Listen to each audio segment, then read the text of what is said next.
Hallelujah. Hallelujah.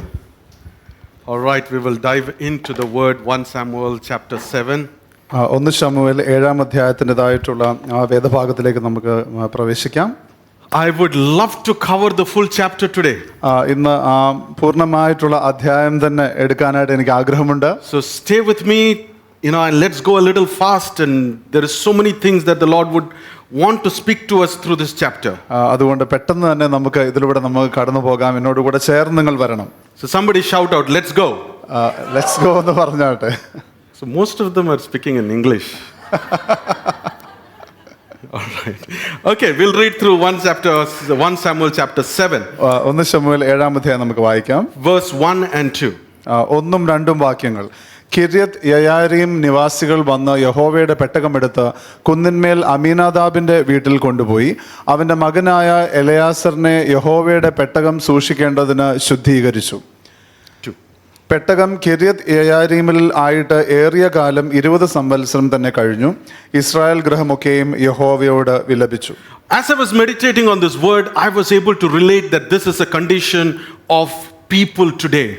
ഇന്നത്തെ വ്യക്തികളുടേതായിട്ടുള്ള സാഹചര്യവും ഇത് തന്നെയാണെന്നുള്ളത് ഈ വാക്യങ്ങൾ വായിച്ചപ്പോൾ ഞാൻ ഓർത്തു, ഈ വാക്യം ധ്യാനിച്ചപ്പോൾ ഞാൻ ഓർത്തു. So I'm going to ask you to open up your heart to receive what God has in store for each one of us. അതുകൊണ്ട് ഇന്ന് ദൈവം നമുക്ക് വേണ്ടി എന്ത് കരുതിയിരിക്കുന്നുവോ അത് സ്വീകരിക്കാനായിട്ട് നമ്മുടെ ഹൃദയങ്ങളെ നമുക്ക് തുറന്നു വെക്കാം. So can you close your eyes? We'll all pray together. നമുക്ക് കണ്ണുകളെ അടച്ച് നമുക്ക് ഒന്നിച്ച് പ്രാർത്ഥിക്കാം. Spirit of God, we thank you that you are here and you are already ministering to your people. ദൈവത്തിന്റെ ആത്മാവേ, അങ്ങ് ഇവിടെ ഞങ്ങളോട് കൂടെ ഉള്ളതിനായിട്ട് ഞങ്ങൾ നന്ദി പറയുന്നു. ഇന്ന് അങ്ങയുടെ ജനത്തോട് അങ്ങ് ഇടപെടുന്നല്ലോ. This is your word and you have purposed the word to minister in a specific way today. ഇത് അങ്ങയുടേതായിട്ടുള്ള വചനമാകുന്നു. അങ്ങ് പ്രത്യേകമായ രീതിയിൽ അങ്ങയുടെ ജനത്തോട് ഇടപെടാൻ അങ്ങ് പദ്ധതിയിട്ടിരിക്കുന്നല്ലോ. So we pray, have your way, Father, through your Holy Spirit, have your way today. അതുകൊണ്ട് കർത്താവേ, ഞങ്ങൾ പ്രാർത്ഥിക്കുന്നു, അങ്ങയുടേതായിട്ടുള്ള രീതിയിൽ അങ്ങയുടെ ജനത്തോട് അങ്ങ് ഇടപെടണമേ എന്ന് ചോദിക്കുന്നു പരിശുദ്ധാത്മാവേ. And so let's pray this together. Lord, we open our hearts to you. നമുക്കിത് ഒന്നിച്ച് നമുക്ക് പ്രാർത്ഥിക്കാം. കർത്താവേ, ഞങ്ങളുടെ ഹൃദയങ്ങൾ ഞങ്ങൾ തുറക്കുന്നു. Do your work inside of me. കർത്താവേ, അങ്ങയുടേതായിട്ടുള്ള വേല എൻ്റെ അകത്ത് ചെയ്യണമേ. Let me go back different. ഞാൻ മടങ്ങി പോകുമ്പോൾ വ്യത്യസ്തനായി പോകുവാൻ ഇടവരുത്തണം. In Jesus' name. യേശുവിന്റെ നാമത്തിൽ. Everybody said? ആമേൻ പറഞ്ഞാൽ. All right. So the first verse starts with certain men of Israel took the ark of the Lord and brought it into a house of a person named Abinadab, and they consecrated his son Eleazar to take care of the ark. നമുക്ക് ഇവിടെ കാണുവാൻ കഴിയുന്നത് അമീനാദാബിന്റെ വീട്ടിലേക്ക് യഹോവയുടെ പെട്ടകം കൊണ്ടുപോവുകയാണ്.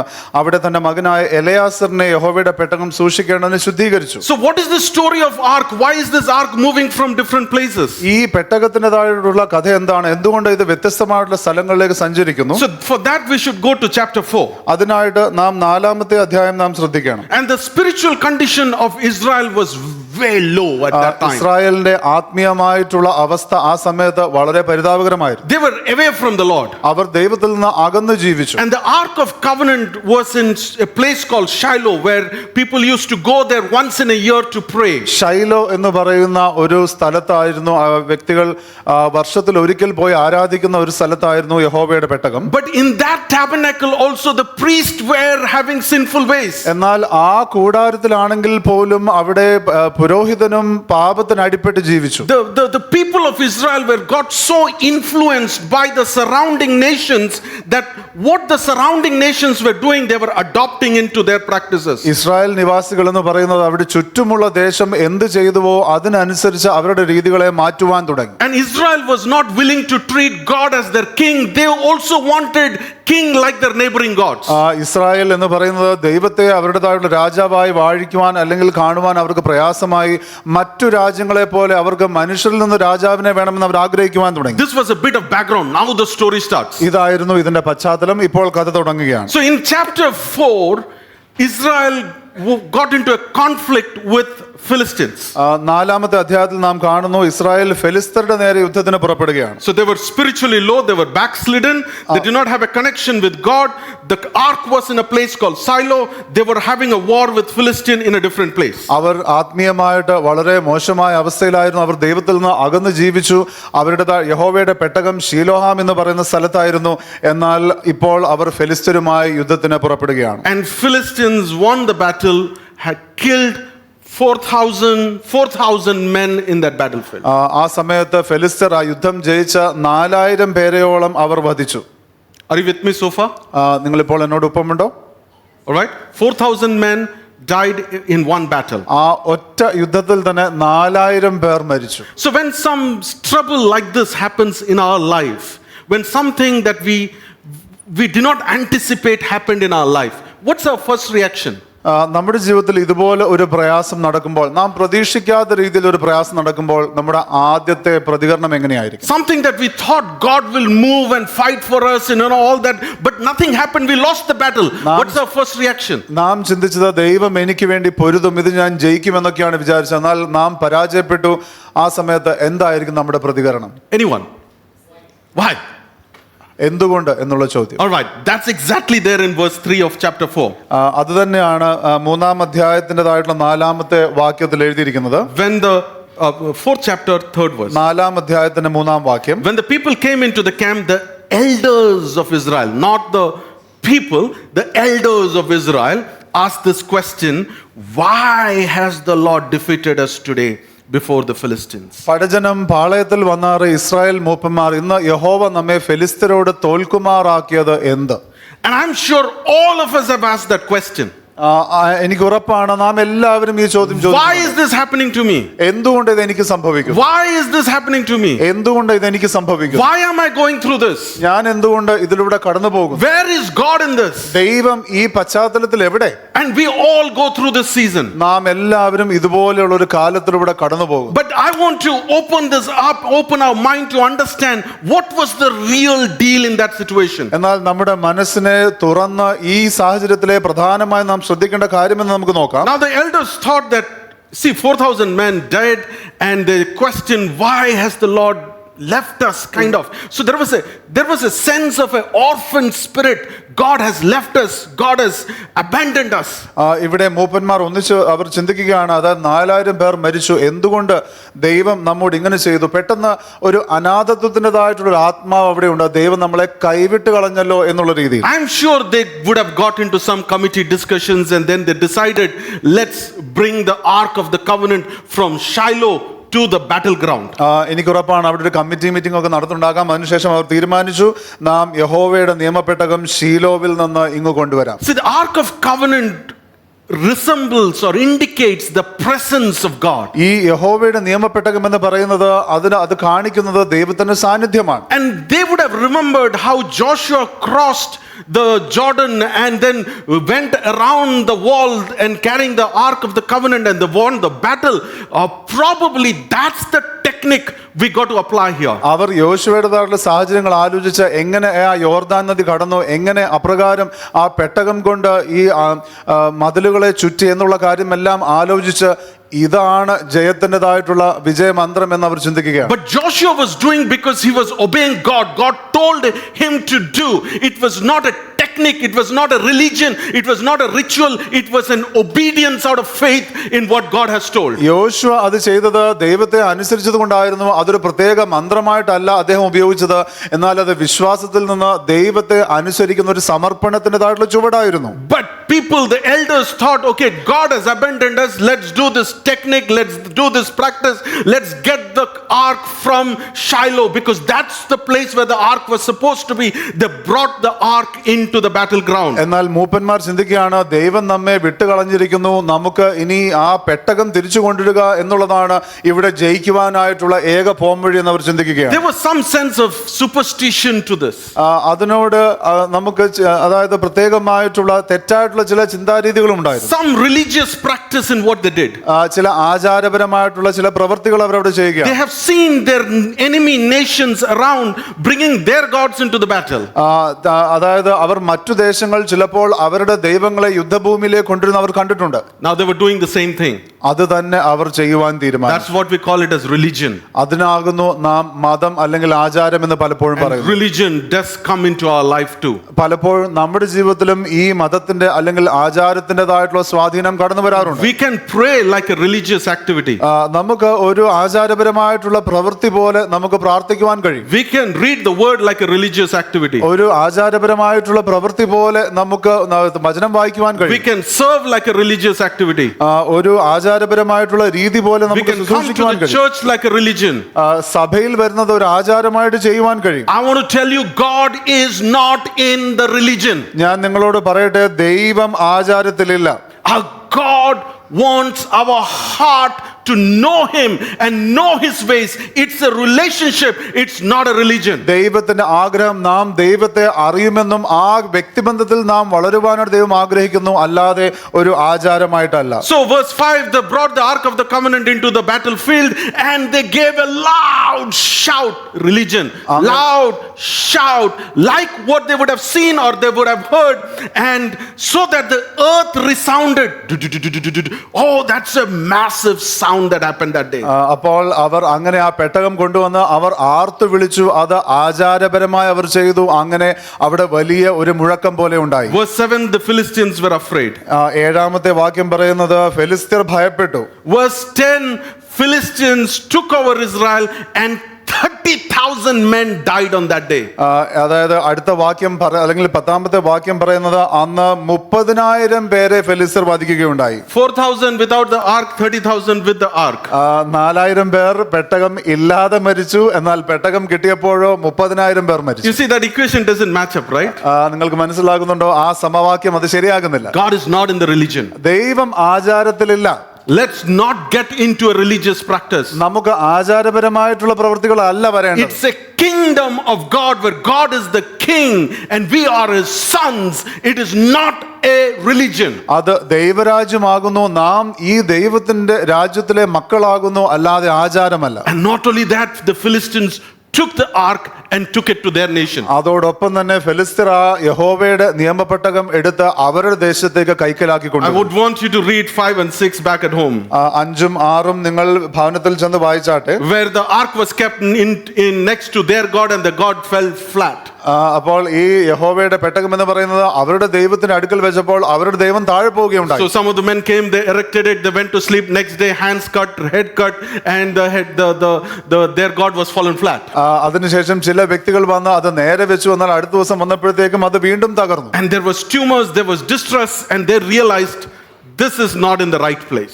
അപ്പോൾ അവിടെ പിന്നെ വലിയ രീതിയിലുള്ള സംഭാഷണങ്ങളായി തർക്കങ്ങളായി അവർക്ക് മനസ്സിലായി ഇത് ശരിയായ സ്ഥാനത്തല്ല. യഹോവയുടെ പെട്ടകം ശരിയായിട്ടുള്ള സ്ഥാനത്തല്ല ഇരിക്കുന്നത് എന്ന് അവർക്ക് So they മനസ്സിലായി. put the ark on a cart and send it back to Israel. അതുകൊണ്ട് അവർ ആ പെട്ടകം തിരിച്ച് ഇസ്രായേലിലേക്ക് മടക്കി അയക്കുകയാണ്. And the ark came to a place called Beth Shemesh. Beth Shemesh എന്ന് പറയുന്ന സ്ഥലത്തേക്ക് ആ പെട്ടകം തിരിച്ചു വന്നു. And now some of the Israel had no relationship with this God of this ark. ചില ഇസ്രായേലിയർക്ക് ഈ ദൈവത്തിന്റെ ഈ യഹോവയുടെ നിയമപെട്ടകവുമായിട്ട് യാതൊരു ബന്ധവുമില്ല. They had no connection with this God of this ark. അവർക്ക് ഈ പെട്ടകത്തിന്റെ ദൈവവുമായിട്ട് യാതൊരു ബന്ധവുമില്ല. But they loved the fact, the storyline of how it went and how it was sent, and they were curious. They looked into the ark. 50,000 people died on that day. എന്നാൽ അവർക്ക് ഈ കഥാപശ്ചാത്തലം വലിയ ഇഷ്ടമാണ്. അതായത് ഇത് എങ്ങനെ പോയി വന്നു എന്നുള്ള കാര്യങ്ങളെല്ലാം അതിനുശേഷം പറയുന്നത് 50,000 പേർ അന്ന് മരിച്ചു എന്ന് പറയുക. 50,000 just because they looked into the ark. 50,000 പേർ അവർ ആ പെട്ടകത്തിലേക്ക് നോക്കിയത് കൊണ്ട് അവർ മരിച്ചു. Just because they did not have the reverential fear of God for the things of God. ദൈവത്തോടോ ദൈവത്തിന്റെ കാര്യങ്ങളോടോ ഭയഭക്തിയോടു കൂടെയുള്ള ബഹുമാനം ഇല്ലാഞ്ഞതുകൊണ്ട് അവർ മരിച്ചുപോയി. There is a way in which we approach this mighty holy God. ഈ ദൈവത്തെ നാം അന്വേഷിക്കേണ്ടതായിട്ടുള്ള ചില രീതികളുണ്ട്. Sometimes religion can take it so much that we take God for granted and the things of God for granted, that we take it so lightly as a day-to-day affair. ചില സമയത്ത് ആചാരപരമായിട്ടുള്ള പ്രവണതകൾ കാരണം നാം ദൈവത്തെയും ദൈവകാര്യങ്ങളെയും വളരെ നിസ്സാരമായി കരുതുന്നു. But the judgment of God came in suddenly because we cannot approach the God without the reverential fear of God. എന്നാൽ ദൈവത്തിന്റെ ന്യായവിധി അവിടെ പൊടുന്നനെ തന്നെ വരികയാകുന്നു. കാരണം ദൈവത്തോടുള്ള ഭയഭക്തി ഇല്ലാതെ ദൈവകാര്യങ്ങൾ ഇടപെടാൻ പാടില്ല. Simple math, without the ark 4,000 died, with the ark 30,000 died. They looked into ark, 50,000 died. വളരെ ലളിതമായിട്ടുള്ള ഗണിതമാണ് ഇവിടെ. അതായത് പെട്ടകമില്ലാതെ 4,000 പേർ മരിച്ചു, പെട്ടകത്തോടുകൂടെ 30,000 പേർ. ആ പെട്ടകത്തിലേക്ക് നോക്കിയപ്പോൾ 50,000 പേർ മരിച്ചു. The moment we treat God as religion practices, like religious practices, without the reverential fear of God, it's a downstream. നാം എപ്പോൾ ദൈവത്തോടുള്ള ഭയഭക്തി ബഹുമാനമില്ലാതെ ഒരു ആചാരം പോലെ നാം കാര്യങ്ങൾ ചെയ്യുന്നുവോ അത് താഴേക്കുള്ള വഴിയാകും. Now the people of Beth Shemesh could not take it anymore. ബെത്ശെമേഷിലെ വ്യക്തികൾക്ക് അവർക്ക് ഇതിനെ സഹിക്കുവാൻ കഴിയാത്തതുപോലെ they sent out the messenger to the place called Kiryat Jearim, and they said, can you please come and take this ark from me? Kiriath യെരീം എന്ന് പറയുന്ന സ്ഥലത്തേക്ക് അവർ സന്ദേശം അയച്ച് അവരോട് ചോദിക്കുകയാണ്, ഇത് വന്ന് നിങ്ങളൊന്ന് എടുത്തോണ്ട് പോകാമോ? They totally missed out what the ark could do for them. അവർക്ക് മനസ്സിലാക്കുവാൻ കഴിഞ്ഞില്ല ഈ പെട്ടകത്തിന് അവരുടെ ജീവിതത്തിൽ എന്ത് ചെയ്യുവാൻ കഴിയുമെന്ന്. So far you're okay? We did chapter 4 onwards. We're just reaching now chapter 7. ഇതുവരെ നിങ്ങൾക്ക് മനസ്സിലായോ? 4-ാമത്തെ അധ്യായം തൊട്ട് നാം ഇപ്പോൾ 7-ാമത്തെ അധ്യായം എത്തി. Can I hear yes or no? Yeah. So in chapter 7 verse 1, they took this ark of covenant from Beth Shemesh and they now placed it in a house of a person named Abinadab.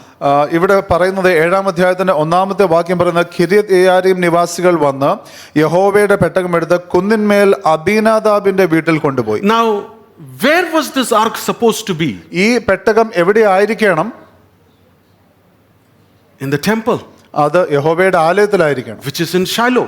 അത് ഷീലോവിലാണ്. And Shiloh is just about 25 miles from there. അവിടെ നിന്ന് 25 mile ദൂരം മാത്രമേ ഷീലോവ് ഉള്ളൂ. I don't know why they did not take it back to Shiloh. എന്തുകൊണ്ട് അവർ തിരിച്ച് ഷീലോവിലേക്ക് കൊണ്ടുപോയില്ല എന്ന് എനിക്ക് Some അറിയുകയില്ല. scholars say that if Philistines had captured the Shiloh also. ചില വചന പണ്ഡിതർ പറയുന്നത് ആ സമയത്ത് ഫെലിസ്ത്യർ ഷീലോവും അവർ പിടിച്ചടക്കിയത് But കൊണ്ടായിരിക്കും. they took it into a house.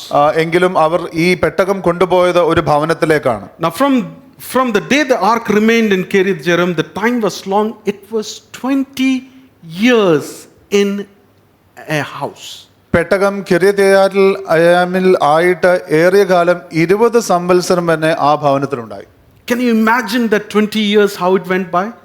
നിങ്ങൾക്ക് ചിന്തിക്കുവാൻ കഴിയുമോ ആ 20 വർഷം എങ്ങനെ കടന്നുപോയെന്ന്? When the presence of God was supposed to be theirs, exclusively theirs. The power of God was supposed to be exclusively theirs. They just lived around this ark as if it is yet another object in their house. ദൈവത്തിൻ്റെതായിട്ടുള്ള സാന്നിധ്യം, ദൈവത്തിന്റെ ശക്തി അവർക്ക് മാത്രം എന്നുള്ള രീതിയിലുള്ള വലിയ സാധ്യത ഉണ്ടായിരുന്നപ്പോഴും ഇത് മറ്റൊരു സാധനം എന്നുള്ള രീതിയിൽ അവർ അങ്ങനെ 20 വർഷം ചിലവഴിച്ചു. That's exactly what happens in our religious practice over years. We would have the cycle of going to church, cycle of praying, cycle of doing the word, that we really miss the point of what they are really, and we get into that religion and we miss the whole point. ഇത് തന്നെ ആകുന്നു പലപ്പോഴും വ്യക്തി ജീവിതങ്ങളിലും സംഭവിക്കുന്നത്. ആചാരപരമായി നാം സഭയിൽ പോകുന്നു, കാര്യങ്ങൾ ഇടപെടുന്നു, എല്ലാം ചെയ്യുന്നു, എന്നാൽ യഥാർത്ഥത്തിൽ ദൈവം എന്നിലൂടെ എന്ത് ചെയ്യണം എന്നുള്ളത് ചിന്തിക്കാതെ നാം നിരന്തരമായിട്ടുള്ള മറ്റൊരു പ്രവണതയിൽ നാം പോവുകയാണ്. 20 years, 20 വർഷം. And some of us have been struggling with certain sin, certain practices, certain distressing events for 15 years, 20 years. We don't have to go through it because the ark of covenant is with us. 20 വർഷം, അതായത് നമ്മിൽ ചിലർ പലപ്പോഴും പല വ്യത്യസ്തമായിട്ടുള്ള പ്രയാസങ്ങൾ കൊണ്ട്, പാപങ്ങൾ കൊണ്ട്, ചില പ്രശ്നങ്ങൾ കൊണ്ട്, നമ്മെ തകർത്ത സാഹചര്യങ്ങൾ മുഖാന്തരം എല്ലാം നാം കഷ്ടതയിലൂടെ കടന്നു പോകുന്നു. എന്നാൽ നമുക്ക് ഇനി അങ്ങനെ ജീവിക്കേണ്ട കാര്യമില്ല. കാരണം ഈ യഹോവയുടെ നിയമപെട്ടകം ഇന്ന് നമ്മോടൊപ്പമുണ്ട്. And the last phrase of verse 2 says, and all the house of Israel lamented before the Lord. ആ 2-ാമത്തെ അധ്യായത്തിന്റെ അവസാനത്തെ ഭാഗം പറയുന്നത് ഇസ്രായേൽ ഗൃഹമൊക്കെയും യഹോവയോട് വിലപിച്ചു. What is lamenting? വിലപിക്കുക എന്ന് പറയുന്നത് എന്താണ്? It's a deep grief. അത് വലിയൊരു വിഷമത്തിന്റെ അവസ്ഥയാണ്. It's a deep dissatisfaction. അത് വലിയൊരു അസംതൃപ്തിയുടെ അനുഭവമാണ്. It's a kind of grief that goes along with complaint. അതായത് പരാതി പറയുവാൻ കാരണമാകുന്ന രീതിയിലുള്ള ഒരു മനോഭാവം. It's a state of disappointment. It's not a disappointment for an event, but it's a state of disappointment, generally disappointed. അത് പ്രത്യേകമായിട്ടുള്ള ഒരു കാര്യത്തെക്കുറിച്ചുള്ള നിരാശയല്ല, എന്നാൽ പൊതുവെ മനസ്സിന്റെ അവസ്ഥ തന്നെ ഒരു നിരാശയുള്ള അവസ്ഥ. Do you see this around in the house of God? ഇത് ദൈവഭവനത്തിൽ ചിലപ്പോൾ നിങ്ങൾ കാണാറുണ്ടോ? I'm not talking about you. ഞാൻ നിങ്ങളെ കുറിച്ചല്ല ചോദിച്ചത്. But why is a believer in God have to go through these? എന്തുകൊണ്ട് ഒരു വിശ്വാസിക്ക്, ദൈവത്തിൽ വിശ്വസിക്കുന്ന ഒരു വ്യക്തിക്ക് ഇതിലൂടെ കടന്നു പോകണം? If the ark of the Lord is the presence of God, we carry the presence of God. We have the Holy Spirit in us. We are the temple of God. ഈ യഹോവയുടെ പെട്ടകം എന്ന് പറയുന്ന ദൈവത്തിന്റെ സാന്നിധ്യമാകുന്നുവെങ്കിൽ ഇന്ന് ആ ദൈവ സാന്നിധ്യം നമ്മിലുണ്ട്, പരിശുദ്ധാത്മാവ് നമ്മിലുണ്ട്, ദൈവത്തിന്റെ ശക്തി നമുക്കുണ്ട്. Yet we live a life full of lament. അപ്പോഴും നാം വിലപിച്ചുകൊണ്ട് ജീവിക്കുകയാണ്. I want you to take a minute now. Think for yourself. നിങ്ങൾ ഒരു മിനിറ്റ് ഇപ്പോൾ എടുത്ത് നിങ്ങൾ ചിന്തിച്ചാട്ടെ. Are there, close your eyes, think about it. നിങ്ങളുടെ കണ്ണുകൾ അടച്ച് നിങ്ങൾ ചിന്തിച്ചാട്ടെ. Are there areas where you have been struggling for years together? നിങ്ങൾ വർഷങ്ങളായിട്ട് നിങ്ങൾ പ്രയാസപ്പെടുന്നതായിട്ടുള്ള മണ്ഡലങ്ങളുണ്ടോ? Deep grief for years together. വർഷങ്ങളായിട്ട് ഒന്നിച്ച് വലിയ പ്രയാസത്തിലൂടെയും വിഷമത്തിലൂടെയും കടന്നു പോകുന്ന അവസ്ഥ. Dissatisfaction. നിരാശ. Yet we keep doing the church, we keep doing the prayer, we keep doing the Bible, we keep doing what things we normally do. It has become religion now. അപ്പോഴും നാം സഭയിൽ വരുന്നു, നാം തിരുവചനം വായിക്കുന്നു, നാം ചെയ്തുകൊണ്ടിരിക്കുന്ന കാര്യങ്ങളെല്ലാം ചെയ്യുന്നു. ഇപ്പോൾ അതൊരു ആചാരപരമായ രീതി പോലെയായി. Look at your own prayer patterns. Is your current state being the best that you have had?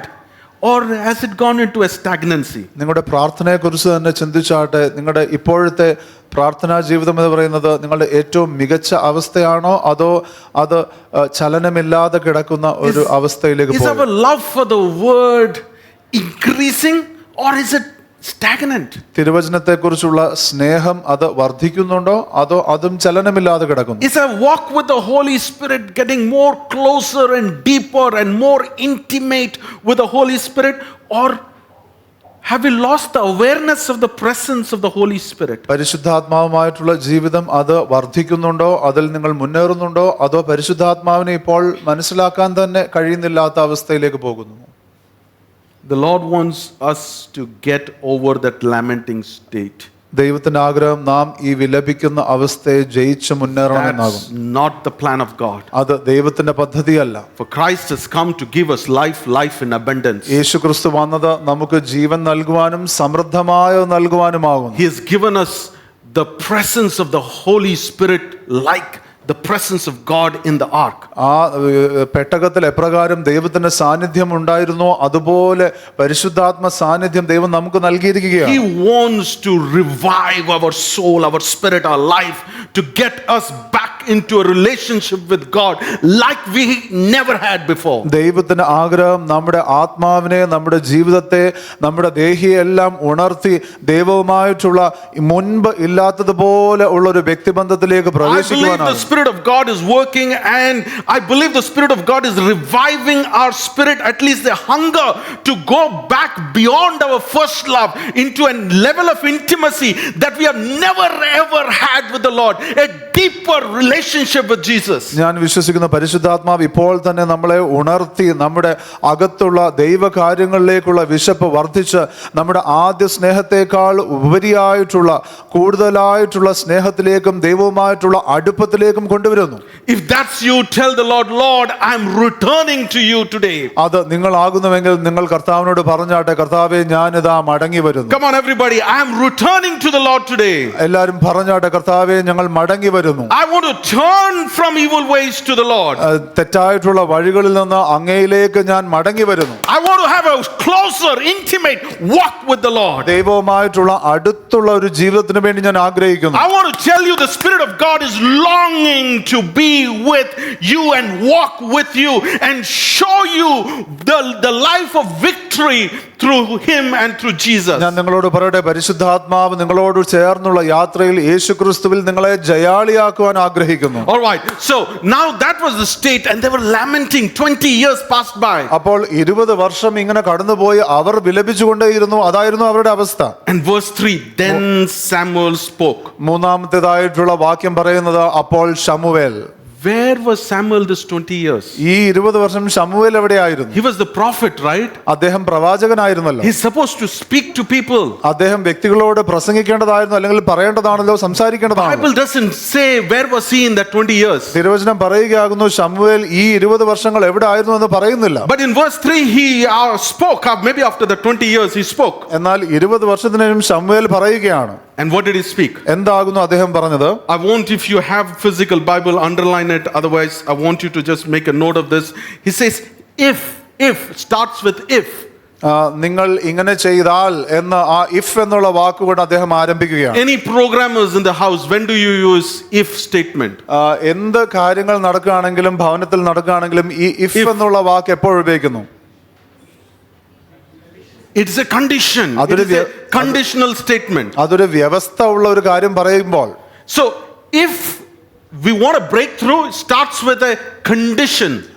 നാം ഒരു മുന്നേറ്റം, ഒരു ജയം കാണുവാൻ ആഗ്രഹിക്കുന്നുവെങ്കിൽ അതിലൊരു വ്യവസ്ഥ ഉണ്ടെന്ന് പറയുകയാണ്. We heard during the ministry time, God is opening doors, open door. We prayed about it. നാം മിനിസ്ട്രിയുടെ സമയത്ത് നാം കേൾക്കുകയുണ്ടായി, ദൈവം വാതിലുകൾ തുറക്കുന്നു എന്നുള്ളത്. And I want you to know that's the heart of the Father. He wants to open door for us. അത് പിതാവിന്റെ ഹൃദയമാകുന്നു. ദൈവത്തിന്റെ ആഗ്രഹം നമുക്ക് വേണ്ടി വാതിലുകൾ തുറക്കുവാനാകും. But I also want you to know that there is a if statement to it. എന്നാൽ അതിനോട് ചേർന്ന് വെക്കേണ്ടതായിട്ടുള്ള ഒരു ഇഫ്, അല്ലെങ്കിൽ ഇങ്ങനെ ചെയ്യേണ്ട ഒരു വ്യവസ്ഥ ഉണ്ടെന്ന് ഞാൻ നിങ്ങളോട് പറയുകയാണ്. What is that if? എന്താണത്? You say me. നിങ്ങൾ. Say me. ഞാൻ എന്ന് പറഞ്ഞാട്ടെ. Loudly. If ഞാൻ return to the Lord ദൈവത്വത്തിലേക്ക് മടങ്ങി വന്നാൽ, with all your heart, പൂർണ്ണ ഹൃദയത്തോടെ return to the Lord യഹോവയെങ്കിലേക്ക് തിരിയുന്നുവെങ്കിൽ, with all your heart, പൂർണ്ണ ഹൃദയത്തോടെ. step 1, return to the Lord. ആദ്യത്തെ ചുവട് എന്ന് പറയുന്നത് യഹോവയെങ്കിലേക്ക് തിരിഞ്ഞു വരിക. And then he says, remove the foreign gods and the Ashtoreth from among you. Second step, remove. എങ്കിൽ അന്യദൈവങ്ങളെയും അസ്തോരത്ത് പ്രതിഷ്ഠകളെയും നിങ്ങളുടെ ഇടയിൽ നീക്കിക്കളഞ്ഞുവെങ്കിൽ. So what's step 1? അതുകൊണ്ട് ആദ്യത്തെ ചുവട് എന്തായിരുന്നു? Return. മടങ്ങി വരിക. Step 2, രണ്ടാമത് remove. I മാറ്റിക്കളയുക. want you to look at the sequence. Return. ആദ്യത്തേത് മടങ്ങി വരിക. Can you say that loudly? Return. മടങ്ങി വരിക. Remove. മാറ്റിക്കളയുക. Okay. Remove and goes on to say, direct your hearts to the Lord. അതിനുശേഷം നിങ്ങളുടെ ഹൃദയങ്ങളെ യഹോവയെങ്കിലേക്ക് തിരിക്കുകയും. Direct your heart to the Lord. The third step is direct your heart to the Lord. മൂന്നാമതായിട്ടുള്ള ചുവട് എന്ന് പറയുന്നത് നമ്മുടെ ഹൃദയങ്ങളെ യഹോവയെങ്കിലേക്ക് തിരിക്കുക. And fourth one, serve him alone, or other translations say obey him alone. യഹോവയെ മാത്രം സേവിക്കുക, അല്ലെങ്കിൽ മറ്റൊരു തർജ്ജമ പറയുന്നത് യഹോവയെ മാത്രം അനുസരിക്കുക. Circle that word alone. മാത്രം, അല്ലെങ്കിൽ യഹോവയെ മാത്രം എന്നുള്ള ആ വാക്ക് നിങ്ങൾ അത് അണ്ടർലൈൻ ചെയ്താട്ടെ, അല്ലെങ്കിൽ And he circle will ചെയ്താട്ടെ. deliver you from the hand of the Philistines. എന്നാൽ അവൻ നിങ്ങളെ ഫെലിസ്ത്യരുടെ കയ്യിൽ നിന്ന് വിടുവിക്കുമെന്ന് പറഞ്ഞു. See, if there is a misplaced ark or a misplaced positioning of God, today the Lord is asking us, return and position God in the right way. യഹോവയുടെ പെട്ടകം സ്ഥാനം മാറിക്കിടക്കുന്നുവെങ്കിൽ, അല്ലെങ്കിൽ യഹോവയ്ക്ക് കൊടുക്കേണ്ട ബഹുമാനം, സ്ഥാനം അത് മാറിക്കിടക്കുന്നുവെങ്കിൽ, ഇന്ന് ദൈവത്തിന്റെ ആത്മാവ് പറയുന്നത് അതിൻ്റെതായിട്ടുള്ള ക്രമത്തിലേക്ക് നിങ്ങൾ അതിനെ മടക്കി കൊണ്ടുവരിക. See, emotional techniques, self-help, religious practices, something that to satisfy yourself just does not work. We have to return to the Lord with all our heart. വൈകാരികമായിട്ടുള്ള ചില സഹായങ്ങൾ, ചില സ്വയം ചെയ്യാൻ കഴിയുന്ന ചില സഹായങ്ങൾ, ഇതൊന്നും നമ്മളെ സഹായിക്കുകയില്ല. എന്നാൽ നാം പൂർണ്ണ ഹൃദയത്തോടെ ക്രിസ്തുവിലേക്ക് മടങ്ങി വരണം. If there is misplaced positioning of God in the marriage, we got to return to the Lord and give the right position to God in the marriage. വിവാഹ ജീവിതത്തിൽ ദൈവത്തിനുള്ള സ്ഥാനം, അത് സ്ഥാനം മാറിക്കിടക്കുന്നു അല്ലെങ്കിൽ തെറ്റിക്കിടക്കുന്നുവെങ്കിൽ നാം അതിൽ മടങ്ങി വന്ന് ഉചിതമായിട്ടുള്ള സ്ഥാനം വിവാഹ ജീവിതത്തിൽ യഹോവയ്ക്ക് നൽകണം. Years have passed by, we might be lamenting about the marriage. Trust me, nothing will change unless we return to the Lord with all our heart. വർഷങ്ങൾ കടന്നു പോകുന്നു, നാം വിവാഹ ജീവിതത്തെക്കുറിച്ച് നാം പരാതിപ്പെട്ടും വിഷമിച്ചും ഇരിക്കുകയായിരിക്കാം. എന്നാൽ ഞാൻ പറയട്ടെ, ഒന്നും മാറുകയില്ല, നാം യഹോവയ്ക്ക് അർഹമായിരിക്കുന്ന സ്ഥാനം കൊടുക്കുന്നില്ല. What God can do is create that opportunities for us to return, but unless we return to the Lord cannot work in that situation. ദൈവത്തിന് ചെയ്യുവാൻ കഴിയുന്നത് മടങ്ങി വരുവാനുള്ള സാഹചര്യങ്ങളെ നമ്മുടെ ജീവിതത്തിൽ ക്രമീകരിക്കുവാൻ കഴിയും.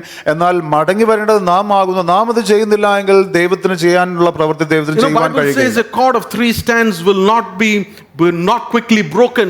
God is the third cord in your marriage, and if God is not there as the third cord, it's a misplaced ark.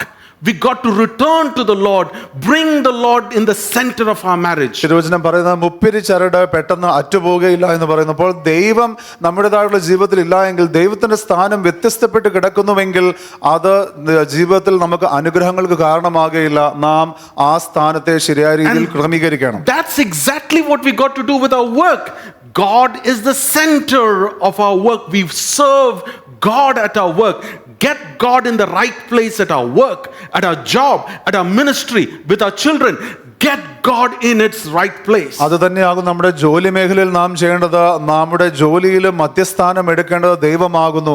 നമ്മുടെ കുഞ്ഞുങ്ങളുടെ കാര്യത്തിൽ, നമ്മുടെ കുടുംബത്തിന്റെ കാര്യത്തിൽ, എല്ലാറ്റിലും ദൈവത്തിന് അർഹമായിരിക്കുന്ന സ്ഥാനം നിങ്ങൾ ക്രമീകരിച്ചു കൊടുത്താട്ടെ. The Lord is encouraging us today, return to the Lord, give him the right place. ദൈവം നമ്മളോട് പറയുകയാകുന്നു, ദൈവത്തിന് ന്യായമായ അർഹമായിട്ടുള്ള സ്ഥാനം നാം ദൈവത്തിന് നമ്മുടെ സകല മേഖലകളിലും കൊടുക്കണം. Verse 4, so the sons of Israel removed the Baals and Ashtoreth and served the Lord alone. നാലാമത്തെ വാക്യം പറയുന്നത്, അങ്ങനെ ഇസ്രായേൽ മക്കൾ ബാൽ വിഗ്രഹങ്ങളെയും അസ്തോരത്ത് പ്രതിഷ്ഠകളെയും നീക്കിക്കളഞ്ഞ് യഹോവയെ മാത്രം See, ചെയ്തു. returning to the Lord is not just a desire to return, it is an action, and the action is very visible. Removing the god of Baal should be an action, throwing out things from life. അപ്പോൾ ദൈവത്തിങ്കിലേക്ക് മടങ്ങി വരിക എന്ന് പറയുന്ന ഒരു ആഗ്രഹം മാത്രമായിട്ടല്ല, അതിനെ ചേർത്ത് വെക്കുവാൻ കഴിയുന്ന പ്രവൃത്തികളും ഉണ്ടാകണം. ഇവിടെ പറയുന്നത് ഇസ്രായേൽ മക്കൾ ബാൽ വിഗ്രഹങ്ങളെയും അസ്തോരത്ത് പ്രതിഷ്ഠകളെയും നീക്കിക്കളഞ്ഞു. Everything that drifts us away from the Lord, it's time to remove them from our life. ദൈവത്തിൽ നിന്ന് നമ്മെ എന്ത് മാറ്റി നിർത്തുന്നുവോ അല്ലെങ്കിൽ അകറ്റുന്നുവോ അതിനെ നീക്കിക്കളയേണ്ട സമയമായിരിക്കും. What is drifting you? എന്താകുന്നു നിങ്ങളെ വഴിതെറ്റിക്കുന്നത്? What is drifting you from the Lord? എന്താകുന്നു നിങ്ങളെ യഹോവയിൽ നിന്ന് അകറ്റുന്നത്? What is stopping you from walking with intimacy with the Holy Spirit? പരിശുദ്ധാത്മാവുമായിട്ടുള്ള അടുപ്പത്തിൽ നടക്കുന്നതിന് നിങ്ങളെ തടുക്കുന്ന കാര്യം എന്താണ്?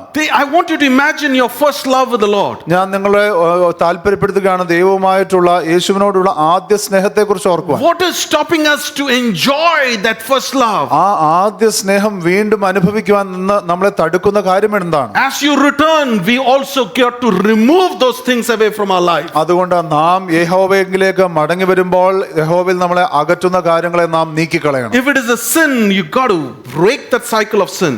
ആ പാപമുണ്ട് എങ്കിൽ ആ പാപത്തിൻ്റെതായിട്ടുള്ള ചെങ്ങലയെ നിങ്ങൾ തകർക്കേണ്ടതാകും. If it is your job, it is better change the job. നിങ്ങളുടെ ജോലിയാണ് നിങ്ങളെ അകറ്റുന്നതെങ്കിൽ നിങ്ങൾ ആ ജോലി മാറ്റുന്നതായിരിക്കും നല്ലത്. If it is a toxic relationship, you got to work on that relationship.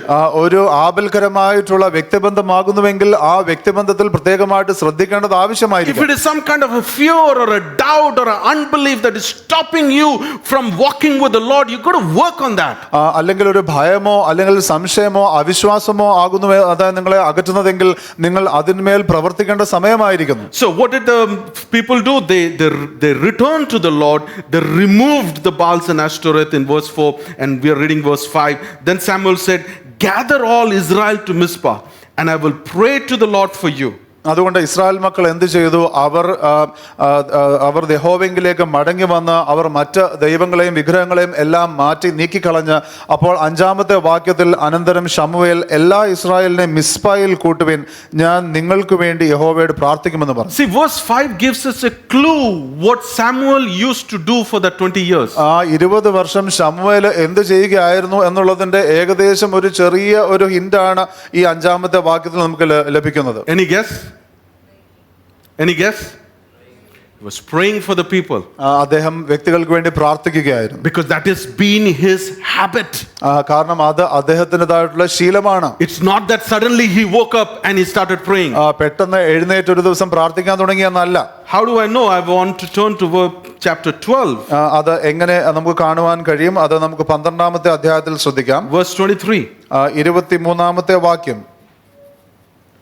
Can you read? ഞാനോ നിങ്ങൾക്ക് വേണ്ടി പ്രാർത്ഥിക്കാതിരുന്നതിനാൽ യഹോവയോട് പാപം ചെയ്യുവാൻ ഇടവരരുതേ, ഞാൻ നിങ്ങൾക്കും നല്ലതും ചൊവ്വുമായിട്ടുള്ള വഴി ഉപദേശിക്കും. See, in chapter 12, it is the time when transitioning from Samuel to the monarchy, the king. All right, and this is like a farewell speech. ഈ 12-ാമത്തെ അധ്യായം എന്ന് പറയുന്നത് ശമൂവേലിൽ നിന്ന് രാജത്വത്തിലേക്ക് ഉള്ള ആ ഒരു മാറ്റത്തിന്റെ സമയമാണ്. അദ്ദേഹത്തിന്റെ അവസാനത്തേതായിട്ടുള്ള ഒരു പ്രസംഗം എന്നുള്ള രീതിയിൽ ഇതിനെ കാണുവാൻ കഴിയും. And I want you to hear what Samuel is telling in his farewell speech. അദ്ദേഹം തന്റേതായിട്ടുള്ള ഈ അവസാനത്തെ പ്രസംഗത്തിൽ എന്ത് പറയുന്നു എന്നുള്ളത് നമുക്ക് ശ്രദ്ധിക്കണം. Far be it from me that I should sin against the Lord by ceasing to pray.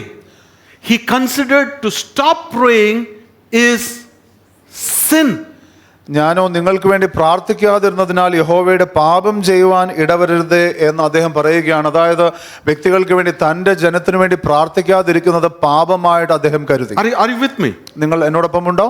You know, this is the lifestyle of Samuel in the midst of an unbelieving Israel, in the midst where they were backslidden. There he had his walk with the Lord and he prayed and he believed, if I stop praying, it will be considered sin to me. അവിശ്വസിക്കുന്ന Israel ജനത്തിന്റെ ഇടയ്ക്ക്, യഹോവയിൽ നിന്ന് അകന്നു നിൽക്കുന്ന Israel ജനത്തിനിടയ്ക്ക് തനിക്ക് ഒരു പ്രാർത്ഥനാ ജീവിതം ശമൂവേലിന് ഉണ്ടായിരുന്നു. അതോടൊപ്പം തന്നെ തന്റെ ജനത്തിനു വേണ്ടി പ്രാർത്ഥിക്കാതിരുന്നാൽ അത് പാപമെന്ന് അദ്ദേഹം എണ്ണി. And then I like the next part which says, but I will teach you the good and the right way. അതിനുശേഷമുള്ള ഭാഗം എനിക്ക് ഇഷ്ടമാണ്. അദ്ദേഹം പറയുന്നത്, ഞാൻ നിങ്ങൾക്ക് നല്ലതും ചൊവ്വുള്ളതുമായിട്ടുള്ള വഴി ഉപദേശിക്കും. See, the preaching, the teaching, the instructions, the evangelism, all of them comes after prayer. നിങ്ങൾക്കറിയാമോ, ഈ പ്രസംഗിക്കുന്നത്, ഈ സുവിശേഷീകരണം അല്ലെങ്കിൽ എല്ലാവിധമായിട്ടുള്ള ഉപദേശങ്ങളും എല്ലാം വരുന്നത് പ്രാർത്ഥനയ്ക്ക് ശേഷമാണ്. So praying was a lifestyle for Samuel. അതുകൊണ്ട് ശമൂവേലിനെ സംബന്ധിച്ച് പ്രാർത്ഥിക്കുന്നത് ഒരു ജീവിത ശൈലിയായിരുന്നു. I am believing for such a hardened heart people, 20 years of praying, now is the time where he's seeing the breakthrough. ഞാൻ ചിന്തിക്കുകയായിരുന്നു, ഇതുപോലെ കഠിന ഹൃദയപ്പെട്ട ഒരു ജനതയ്ക്ക് വേണ്ടി അദ്ദേഹം 20 വർഷത്തോളം പ്രാർത്ഥിച്ചു. എന്നാൽ ഇപ്പോഴാകുന്നു ആ പ്രാർത്ഥനയുടേതായിട്ടുള്ള ഫലമെല്ലാം കാണാൻ തുടങ്ങി. I'm sure many of you are praying for people to get into salvation, praying for people to turn their heart, and you've prayed for years and years and years together. Stay on course, keep praying. One day the heart will change. Exactly what happened in this next verse. എനിക്ക് ഉറപ്പാണ്, നിങ്ങൾ ചിലർ മറ്റുള്ളവരുടെ രക്ഷയ്ക്ക് വേണ്ടിയിട്ട്, മറ്റു ജയങ്ങൾക്ക് വേണ്ടിയിട്ട്, മുന്നേറ്റത്തിന് വേണ്ടി എല്ലാം പ്രാർത്ഥിക്കുന്നുണ്ടാകാം. നിങ്ങൾ മടുത്തു പോകാതെ നിങ്ങൾ പ്രാർത്ഥിക്കുക. ഒരു ദിവസം ഈ ഹൃദയങ്ങൾ മാറിയതുപോലെ ആ വ്യക്തികളുടെ ഹൃദയം മാറുവാനിടവരുടെ കർത്താവ് നിങ്ങൾക്ക് വഴി തുറക്കും. Are you with me? നിങ്ങൾ എന്നോടൊപ്പം ഉണ്ടോ? There are prayers that you've been praying for years together. നിങ്ങൾ കുറെ വർഷങ്ങളായി പ്രാർത്ഥിക്കുന്ന പ്രാർത്ഥനകളുണ്ട്. Don't stop. നിങ്ങൾ അതിൽ നിർത്തരുത്. The breakthrough is coming in the next verse. നിങ്ങളുടെ ജയം അടുത്തതായിട്ടുള്ള വാക്യത്തിൽ വരുന്നു. Verse 6, they gathered to Mizpah and drew water and poured it out before the Lord and fasted on that day and said that we have sinned against the Lord. And Samuel judged the sons of Israel at Mizpah. Don't you think that's revival? 6-ാമത്തെ വാക്യം പറയുന്നത്, അവർ മിസ്പായിൽ ഒന്നിച്ചുകൂടി വെള്ളം കോരി യഹോവയുടെ സന്നിധിയിൽ ഒഴിച്ച് ആ ദിവസം ഉപവസിച്ചു. ഞങ്ങൾ യഹോവയുടെ പാപം ചെയ്തിരിക്കുന്നു എന്ന് അവിടെ വെച്ച് പറഞ്ഞു. പിന്നെ ശമൂവേൽ മിസ്പായിൽ വെച്ച് ഇസ്രായേൽ മക്കൾക്ക് ന്യായപാലനം ചെയ്തു. ഇത് ഉണർവ് തന്നെയല്ലേ? Don't you think that's revival? നിങ്ങൾക്ക് ചിന്തിക്കുന്നുണ്ടോ ഇത് ഉണർവാണെന്ന്? I know as a church we are praying for revival. എനിക്ക് അറിയാം, നാം സഭയായിട്ട് ഉണർവിന് വേണ്ടി പ്രാർത്ഥിക്കുന്നു. And I'm pleading today, let's all do our part of praying for this land. ഞാനിന്ന് പ്രത്യേകമായിട്ട് അഭ്യർത്ഥിക്കുകയാണ്, നമുക്ക് എല്ലാവർക്കും ഈ ദേശത്തിന് വേണ്ടി നമ്മുടെ ഭാഗമാകുന്ന പ്രാർത്ഥന നമുക്ക് പ്രാർത്ഥിക്കാം. We are on the verge of seeing the revival. നാം ആ ഉണർവ് കാണുന്നതിന്റെ അറ്റത്തായിരിക്കുന്നു. We are on the verge where we will see young men, young women will rise up and take their position, will plead to God and confess their sin and turn their ways to God. We want to see that happen in this generation. യുവാക്കൾ എഴുന്നേറ്റ് അവരുടെ പാപം ക്രിസ്തുവിന് മുമ്പാകെ അവർ ഏറ്റുപറഞ്ഞ് യേശുവിന് വേണ്ടി തങ്ങളുടെ ജീവനെ കൊടുക്കുന്നതായിട്ടുള്ള ആ നാളുകൾ നാം കടന്നു വരുന്നു നാം പൂർണ്ണമായും വിശ്വസിക്കുന്നു. Don't go slack in praying. നിങ്ങൾ ഒരിക്കലും പ്രാർത്ഥനയിൽ പിന്നോട്ട് പോകരുത്. Keep on praying. നിങ്ങൾ പ്രാർത്ഥിച്ചുകൊണ്ടേയിരിക്കുക. Do not cease from praying. ഒരിക്കലും പ്രാർത്ഥന മുടക്കരുത്. And when you do not know what to pray for, you pray in tongues. എന്ത് പ്രാർത്ഥിക്കണമെന്ന് അറിയാത്തപ്പോൾ നിങ്ങൾ ആത്മാവിൽ പ്രാർത്ഥിച്ചാട്ടെ. There is never a day where we will stop praying. നിങ്ങൾ പ്രാർത്ഥിക്കുന്നത് ഒരിക്കലും അവസാനിപ്പിക്കാൻ ഒരു സാധ്യതയുമില്ല, അല്ലെങ്കിൽ അവസാനിപ്പിക്കേണ്ട ഒരു കാര്യവുമില്ല. Because the Lord our God is the only God who hears our prayer and answers the prayer. ദൈവമാകുന്ന നമ്മുടെ ദൈവം നമ്മുടെ പ്രാർത്ഥനകളെ കേട്ട് ഉത്തരം നൽകുന്ന ദൈവമാകും. Verse 7. Now when the Philistines heard the sons of Israel, the Lord's now when Israel gathered together and started praying, there is a reference of pouring out water. You saw that? നാം അത് കണ്ടു. 6-ാമത്തെ വാക്യത്തിൽ വെള്ളം കോരി ഒഴിക്കുന്നതായിട്ട് നാം കണ്ടു. You know what does that mean? നിങ്ങൾക്കറിയാമോ അതിന്റെ അർത്ഥം എന്താണെന്ന്? There is a reference of a scripture in Lamentation which says people poured out their heart as if they poured out the water. അപ്പോൾ വിലാപങ്ങൾ എന്നുള്ള പുസ്തകത്തിൽ ഇങ്ങനെ ഒരു വാക്യമുണ്ട്. അതായത് അത് പറയുന്നത് ഇങ്ങനെ ആകുന്നു, നമ്മുടെ വിഷമങ്ങളെ അല്ലെങ്കിൽ ഭാരങ്ങളെ നാം എങ്ങനെ പുറത്തേക്ക് കൊണ്ടുപോകുന്നു അതുപോലെ വെള്ളം കോരി ഒഴിക്കുകയാണ്. And that's what is returning means. അതാകുന്നു മടങ്ങി വരിക എന്നുള്ളതിന്റെ അർത്ഥം. To pour out your heart. നിങ്ങളുടെ ഹൃദയം കർത്താവിന് മുമ്പാകെ പകരുക. There is another commentary that I read which said they dried out their tears and they do not know what else to do, so they poured out water.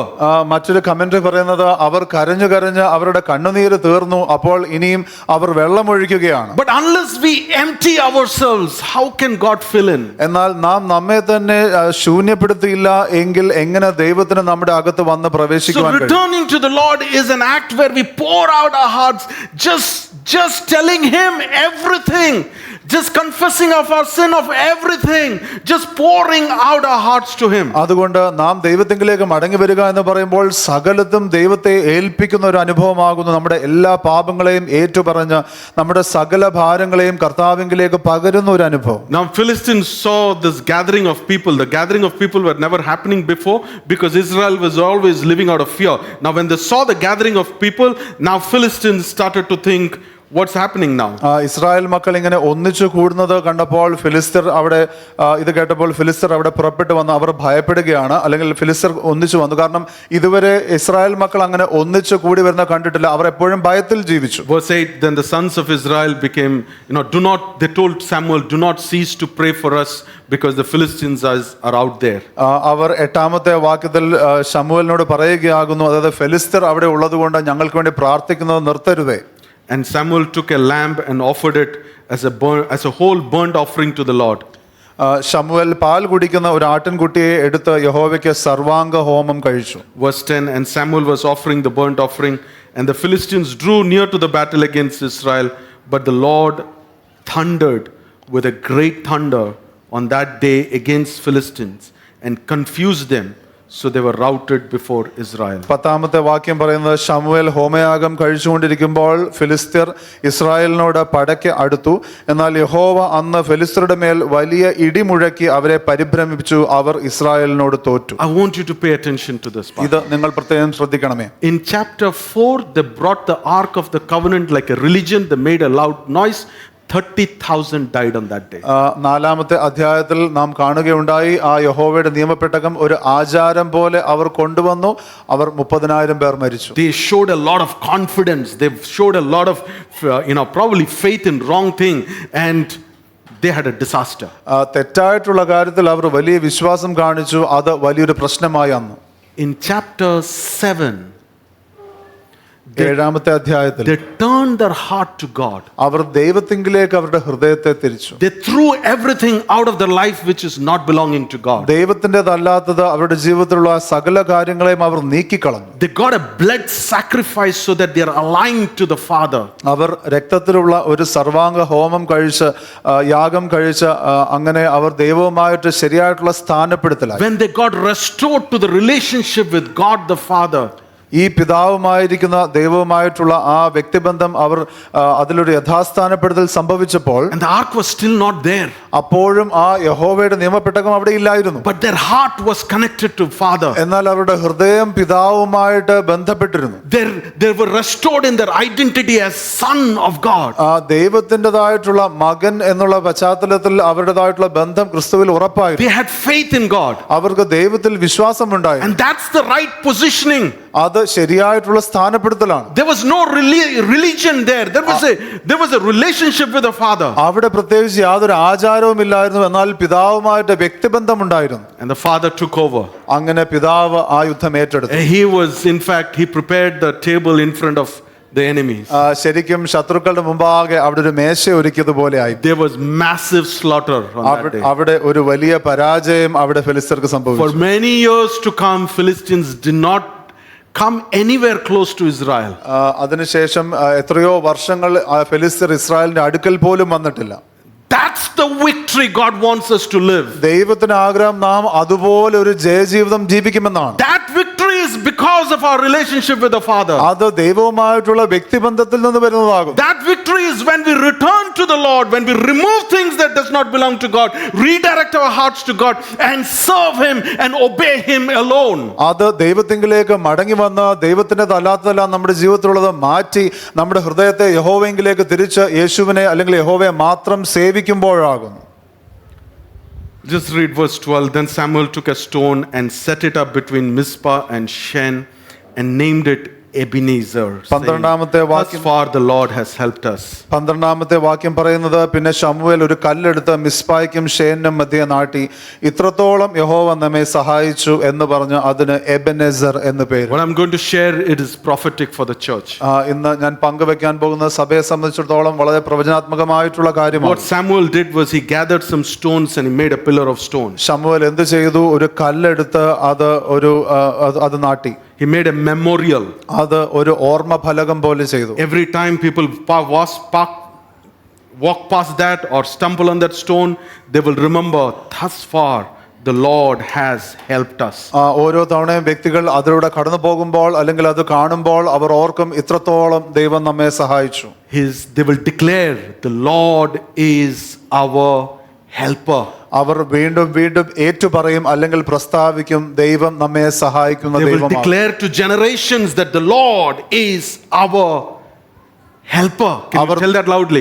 Helper. തലമുറകളോട് അവർ പ്രസ്താവിക്കും, ദൈവം നമ്മെ സഹായിക്കുന്ന ദൈവമാകുന്നു. That became a testimony for generations to come. അത് വരുവാനിരിക്കുന്ന അനേക തലമുറകൾക്ക് ഒരു സാക്ഷ്യമായി മാറി. Every situation that you are going through, ഇന്ന് നിങ്ങൾ കടന്നു പോകുന്ന ഓരോ സാഹചര്യവും, every lament that you are going through, നിങ്ങൾ കടന്നു പോകുന്ന ഓരോ വിലാപങ്ങളും, every distress that you are going through, നിങ്ങൾ കടന്നു പോകുന്ന ഓരോ പ്രശ്നങ്ങളും, every disappointment that you are going through, നിങ്ങളുടെ എല്ലാ നിരാശകളും, the Lord wants to come through that. He will prove to us that He is our helper in that area of distress. ദൈവത്തിന് ആഗ്രഹം ആ സാഹചര്യത്തിലേക്ക് കടന്നു വന്ന് തെളിയിക്കുവാനായിട്ട്, അതായത് നമ്മെ സഹായിക്കുന്നത് ഈ ദൈവമാണ്. Every battle that you're going through, നിങ്ങൾ കടന്നു പോകുന്ന ഓരോ യുദ്ധങ്ങളും, every lack that you face, നിങ്ങൾ കടന്നു പോകുന്ന എല്ലാ കുറവുകളും is an opportunity for the Lord to come and see through and become the Lord our helper in that situation. അത് ദൈവത്തിന് ആ സാഹചര്യത്തിൽ കടന്നു വന്ന് നമ്മുടെ സഹായമാകുവാനായിട്ടുള്ള അവസരങ്ങളാകും. He is Yahweh Ezer, which means the Lord our helper. Yahweh Ezer ആകുന്ന നമ്മുടെ ദൈവം നമ്മെ സഹായിക്കുന്ന ദൈവം. And we will erect such memorial for becoming testimonies for generations to come. തലമുറകൾ പറയുവാനും അറിയുവാനുമായിട്ട് നാം ഇതുപോലെ അനേക കല്ലുകൾ നാം നാട്ടും. If we return to the Lord, നാം ദൈവത്തെങ്കിലേക്ക് മടങ്ങി വന്നാൽ, and if we throw away things that takes away our intimate walk with the Lord, കർത്താവുമായിട്ടുള്ള നമ്മുടെ അടുപ്പത്തിലുള്ള നടപ്പിന് പ്രയാസകരമാകുന്ന കാര്യങ്ങളെ മാറ്റിക്കളഞ്ഞാൽ, the Lord wants to do a new thing in our life. കർത്താവ് നമ്മുടെ ജീവിതത്തിൽ പുതിയ കാര്യങ്ങളെ ചെയ്യും. That would become a testimony for generations. അത് തലമുറകളോളം അതൊരു സാക്ഷ്യമാകും. Everybody on your feet, please. എല്ലാവർക്കും എഴുന്നേറ്റ് നിൽക്കാം. Hallelujah. Ruha kazima kazila mararante neodoro rukana zela mandarazia. I believe the heart of the Father is to bring in those testimonies in our life. ഞാൻ വിശ്വസിക്കുന്നു പിതാവിന്റെ ഹൃദയം എന്ന് പറയുന്നത് ആ സാക്ഷ്യങ്ങൾ നമ്മുടെ ജീവിതത്തിലും കൊണ്ടുവരുവാനാകും. It's not testimonies some 10 years back. അത് 10 വർഷങ്ങൾക്ക് മുമ്പുള്ള സാക്ഷ്യത്തെ കുറിച്ചല്ല. Every day the Lord is our very present help. ഓരോ ദിവസവും യഹോവ നമുക്ക് കാണുവാൻ കഴിയുന്ന എപ്പോഴും നമ്മോട് കൂടെയുള്ള സഹായമാകും. But today is asking us to turn to Him. എന്നാൽ ഇന്ന് ദൈവം നമ്മോട് പറയുന്നത് നമുക്ക് ദൈവത്തിങ്കിലേക്ക് തിരിയാം. Return to Him.